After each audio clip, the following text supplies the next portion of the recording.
अगर आप भी लेना चाहते हैं देश दुनिया की तमाम जानकारी तो आज ही सब्सक्राइब करें हमारे चैनल को।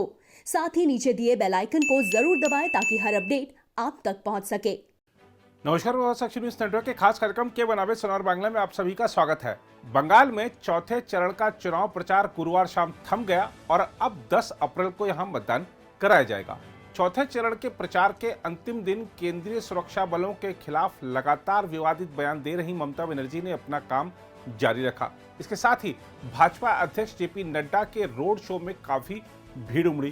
दूसरी ओर केंद्रीय मंत्री बाबुल सुप्रियो ने ममता बनर्जी पर निशाना साधते हुए उन पर तुष्टीकरण का आरोप लगाया और मध्य प्रदेश के गृह मंत्री नरोत्तम मिश्रा ने बंगाल में व्हील चेयर पर कर दी तीखी टिप्पणी।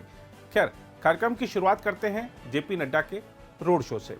पश्चिम बंगाल में भाजपा अध्यक्ष जेपी नड्डा ने गुरुवार को कई रोड शो किए। उत्तर बंगाल के अलीपुरद्वार में तो नड्डा के रोड शो में इतनी भीड़ उमड़ी कि वह गदगद हो गए और एक बार फिर दावा कर दिया कि इस बार भाजपा 200 से ज्यादा सीटें जीतकर पश्चिम बंगाल में सरकार बनाने जा रही है। ममता जी के राज में जो तुष्टीकरण, तानाशाही, टोलाबाजी, सिंडिकेट राज, भ्रष्टाचार, ये सब जो हुआ है, अम्फान में भ्रष्टाचार, चावल के वितरण में भ्रष्टाचार, कोयला में भ्रष्टाचार, ये जो सिंडिकेट राज ने किया है, इससे बंगाल की जनता निजात पाना चाहती है, ममता जी को आराम देना चाहती है और भारतीय जनता पार्टी को काम देना चाहती है। कल जिस तरीके से दिलीप घोष के आपके स्टेट प्रेसिडेंट पर हमला हुआ था, इसको क्या कहेंगे? दुर्भाग्य है, दुर्भाग्यपूर्ण है और ये ममता जी के राज में टीएमसी के गुंडों ने यही किया है। हमारे 140 से ज्यादा लोग हताहत हुए हैं। 100 का तर्पण मैंने खुद किया है। मेरे ऊपर खुद भी तो अटैक हुआ था। ये तो यहाँ की संस्कृति बना दी है ममता जी ने और इसलिए इनको लॉक, स्टॉक और बैरल के साथ इनको विदा करना ये बंगाल की जनता ने तय किया हुआ है। एक और सवाल कि आज मिथुन दा का भी रैली कैंसिल कर दिया गया। एलिगेशन है कि पुलिस ने उन्हें ऑर्डर नहीं दिया रोड शो करने का। हर तरीके के हथकंडे ये ममता जी अपनाएंगी। बौखला गई हैं, गुस्से में आ गई हैं, गुस्से में आ गई हैं। एक अंतिम सवाल सर कि क्या अभी भी लग रहा है कि खेला होगा या खेला शेष होगा? खेला शेष होएगा चे बीजेपी 200 पार। उधर ममता बनर्जी ने मतदाताओं को चौकन्ना रहने की सलाह देते हुए कहा है कि केंद्रीय अर्धसैनिक बलों के जवान गांवों में लोगों को डराने धमकाने पहुंच सकते हैं। हुगली जिले के बालागढ़ में जनसभा को संबोधित करते हुए ममता बनर्जी ने आरोप लगाया कि केंद्रीय बल अमित शाह द्वारा संचालित केंद्रीय गृह मंत्रालय के निर्देशों पर काम कर रहे हैं। तृणमूल कांग्रेस अध्यक्ष ने कहा, मैं केंद्रीय अर्धसैनिक बलों के प्रति सम्मान रखती हूं, लेकिन वे दिल्ली के निर्देशों पर काम कर रहे हैं। वे मतदान वाले दिन से पहले ग्रामीणों पर अत्याचार करते हैं, कुछ तो महिलाओं का उत्पीड़न कर रहे हैं। वे लोगों से भाजपा के लिए वोट करने को कह रहे हैं। हम ऐसा नहीं होने देंगे, ऐसा ममता बनर्जी ने आरोप भी लगाया और दावा भी किया। ममता बनर्जी ने कहा कि राज्य पुलिस बल को चौकन्ना रहना चाहिए और दिल्ली के सामने झुकना नहीं चाहिए। तृणमूल कांग्रेस अध्यक्ष ने कहा, आपका काम निष्पक्ष और स्वतंत्र चुनाव कराना है। कृपया शरारती तत्वों के साथ सख्ती से पेश आएं और एकजुटता बनाकर रखें। ग्रामीणों को केंद्रीय बलों की किसी भी जाति पर स्थानीय थाने में प्राथमिकी दर्ज कराने की सलाह देते हुए ममता बनर्जी ने कहा, अगर थानों में प्राथमिकी दर्ज नहीं की जाए तो हमें सूचित करें। भाजपा पर पूरे इलाके में धारा 144 लागू होने का झूठ फैलाने का आरोप लगाते हुए तृणमूल कांग्रेस अध्यक्ष ने कहा, वे दहशत फैलाने के लिए झूठ बोलते हैं। वास्तव में किसी बूथ के 200 मीटर के दायरे में धारा 144 लगी होती है, लेकिन वे हमारे मतदाताओं को मतदान केंद्रों तक जाने से रोकने के लिए ऐसा कर रहे हैं। उन्होंने मतदाताओं से कहा कि पश्चिम बंगाल को एक और गुजरात नहीं बनने दें। ममता बनर्जी ने कहा कि गुजरात के ढोकला और बंगाल के रसगुल्ला में बहुत फर्क है। उन्होंने कहा, आप गुजरात का ढोकला खाइए, मैं बंगाल का रसगुल्ला खाऊंगी। साफ है ममता बनर्जी का इशारा किसके लिए और किस तरफ था। यही नहीं, ममता बनर्जी ने यह भी कहा, अगर आप गुप्ती पारा की सबसे पुरानी दुर्गा पूजा को बचाना चाहते हैं, यदि आप दुर्गा पूजा जैसे त्योहारों को बचाना चाहते हैं तो भाजपा को हराएं। ममता बनर्जी ने महेश में ऐतिहासिक रथ यात्रा के संरक्षण का, बंदेल चर्च में समारोहों का, जंगल महल में अनोखे संथाल त्योहारों के संरक्षण का अपना वादा भी दोहराया और भाषण समाप्त करते हुए चंडी मंत्र पढ़ा। उधर टॉलीगंज विधानसभा सीट से चुनाव लड़ रहे केंद्रीय राज्य मंत्री बाबुल सुप्रियो का कहना है कि अति कटु और सांप्रदायिक भाषणों तथा बंगाल के राजनीतिक विमर्श को अब तक के निम्नतम स्तर पर ले जाने की वजह से ममता बनर्जी को चुनाव प्रचार करने से रोका जाना चाहिए। आसनसोल से लोकसभा सदस्य बाबुल सुप्रियो ने विपक्ष के इस दावे को खारिज किया कि भाजपा ने उन्हें विधानसभा चुनाव में उतारकर उनकी पदावनति की है। उन्होंने कहा कि वह खुद विधानसभा चुनाव लड़ना चाहते थे। बाबुल सुप्रियो ने कहा, मुख्यमंत्री होने के बावजूद ममता बनर्जी जिस तरह की टिप्पणियां कर रही हैं वह शर्मनाक है। अपने अति कटु भाषणों और सांप्रदायिक प्रचार से वह राजनीतिक विमर्श को अब तक के निम्नतम स्तर पर पहुंचा चुकी हैं। निर्वाचन आयोग को उन्हें पूरे चुनाव तक के लिए प्रचार से रोक देना चाहिए।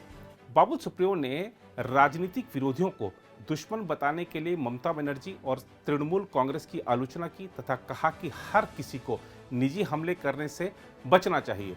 जाने माने गायक बाबुल सुप्रियो ने कहा कि राजनीति में लोगों को विचारधारा और नीतियों के मुद्दे पर लड़ना चाहिए। उन्होंने कहा, लेकिन विरोधियों को दुश्मन मानना यह बदलाव ममता बनर्जी का बंगाल की राजनीति को दिया गया उपहार है। इसे बदलना होगा और भाजपा इसे बदलेगी। इन दावों की पार्टी के कई सांसदों और वरिष्ठ नेताओं को विधानसभा चुनाव लड़ने के लिए विवश किया गया क्योंकि भाजपा के पास पर्याप्त संख्या में अच्छे उम्मीदवार नहीं थे। केंद्रीय पर्यावरण राज्य मंत्री ने इसका जवाब नहीं में दिया।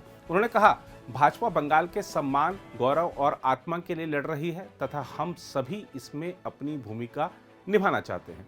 दरअसल भाजपा ने राज्यसभा सदस्य स्वप्न दासगुप्ता सहित अपने 5 सांसदों और पार्टी उपाध्यक्ष मुकुल राय को बंगाल में विधानसभा चुनाव में उतारा है। दासगुप्ता को यहां तक कि संवैधानिक कारणों से राज्यसभा की सदस्यता से इस्तीफा भी देना पड़ा।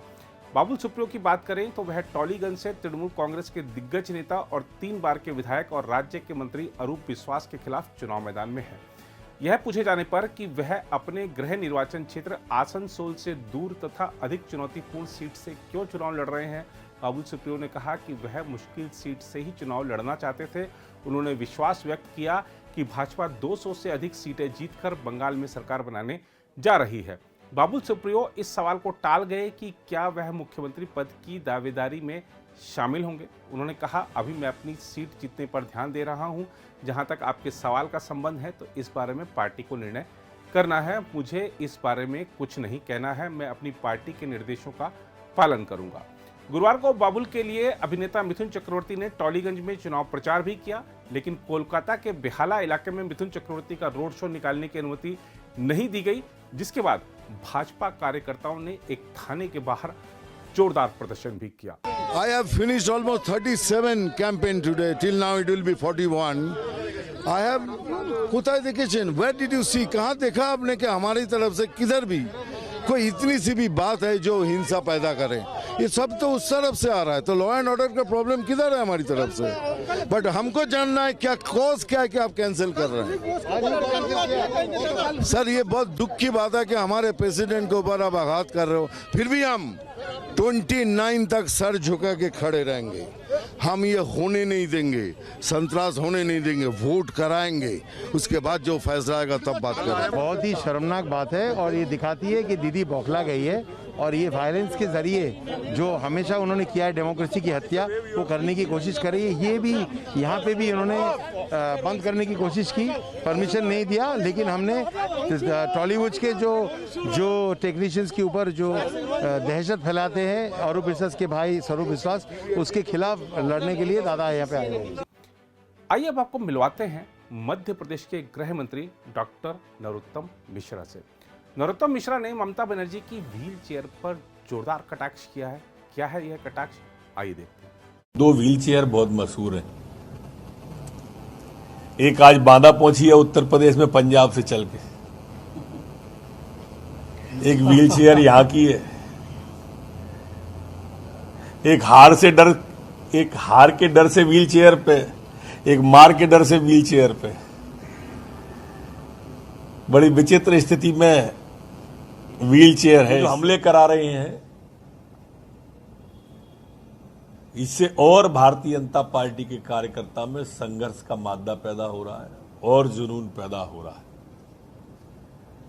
भारतीय जनता पार्टी के कार्यकर्ता ने नारा बना लिया है कि जुल्म के आगे नहीं झुकेंगे और जुर्म किया तो और लड़ेंगे।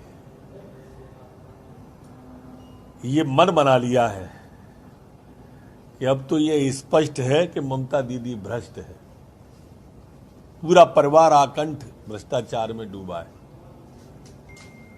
और इसलिए जनता कह रही है कि तख्त बदल दो, ताज बदल दो, बंगाल के भ्रष्टों का राज बदल दो। और आप देखें परिवर्तन 2 मई को होगा।